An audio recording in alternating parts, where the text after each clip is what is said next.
Hello, everybody. In keeping with today's theme of running the race and persevering to the end, I got a few scriptures that I'm going to share with you guys. The first one starts in Hebrews 12, verse 1. It says, "Therefore, since we are surrounded by such a great cloud of witnesses, let us throw off everything that hinders and the sin that so easily entangles, and let us run with perseverance the race marked out for us." It's an interesting passage, right? The This faith walk that we're on, this journey of being a disciple, of being a Christian, is described in the Bible several times as a race to be run. So the other passage I want to make reference to is in 1 Corinthians 9:24, and it says, "Do you not know that in a race all the runners run, but only one gets the prize? Run in such a way as to get the prize." This passage is really interesting because what it says in most races, what he's saying is in most races, there's only one winner and the rest are losers, right? Um, but that's not the way it is in God's race. See, normally a race you win at the expense of others, but in God's race you win in the service of others. So there's a big contrast here, a big difference. So when he says only one gets the prize, then he goes on to say, run in such a way that you get the prize, not that you beat others. So the important thing is that we endure to the end. That's really what it's all about.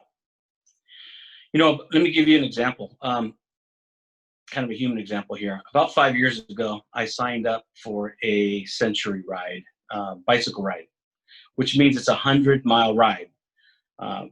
And it's a difficult, hard ride. There's hills, there's wind, and it's riding 100 miles in one day. It's like going from here to Sacramento on a bicycle. And so I signed up for it, and it was probably the toughest endurance, physical endurance I've ever had to accomplish. But I got to tell you, around mile 60, 70, I quit. I just couldn't go anymore. I didn't have the energy. I just stopped on the side of the road, said I can't go anymore. But fortunately, or unfortunately, there was nobody there to pick me up. So I had to get on my bike and continue. Around mile 80, I did the same thing. I'm like, I just can't go anymore. I did that 3 times, but there was nobody there to pick me up. So I finally finished the race. I think I was probably the last person to come to the finish line, or at least one of the last people to come to the finish line. But I finished. And sometimes that's what it feels like to endure to the end, right? And I think that's kind of an example of the race that we're in, this race of endurance, of persevering, of making it to the end. Not so worried about being first place, but just making it to the end. And so the last scripture I'm going to share with you is where Paul says, he writes a letter to his protege Timothy, and this is after Paul has been enduring his entire life. He has gone on 3-4 missionary journeys. He has started lots of churches, established them. He visited them regularly.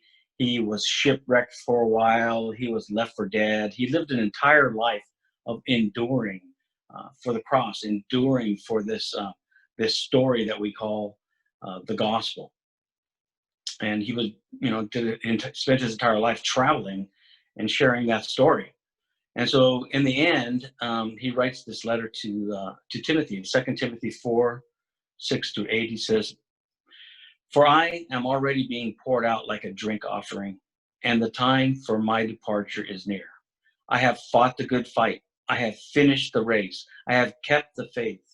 Now there is in store for me the crown of righteousness, which the Lord, the righteous judge, will award to me on that day. And not only to me, but also to all who have longed for his appearing." What a beautiful passage, right? This is at the end of Paul's life. He's fought the good fight. He's done. He knows it's coming time to be with the Lord, and he's looking forward to that crown of glory that God's going to give him. So I guess the question is, see, the Bible tells us and Jesus tells us that we are the light of the world. See, we have the story.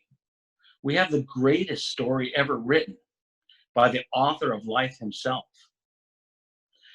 The question is, will we tell the story?